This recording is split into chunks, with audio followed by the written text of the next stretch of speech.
Welcome to my parisan, Charot. Let's go to Mr. Pares in QC.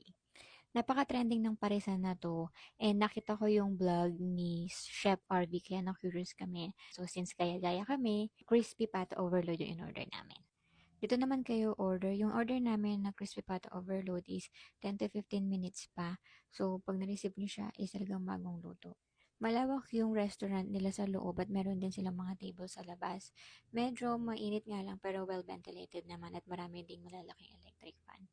Yung order pala namin is meron na siyang 4 na cups for the drinks, 4 na egg, 4 na only rice at 4 din na only soup. Wow! Looks yummy. Oh, that's your order, baby.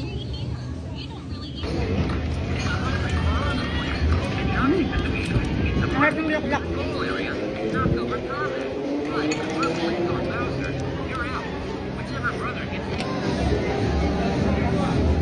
Dahil itong kawali. Maharapin itong kawali.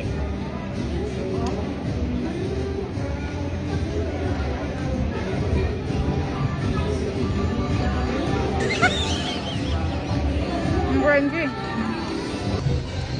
Crispy pa ito lang. Kasi mo kinain yung itlog na kasi ikaw. What about the electric fan?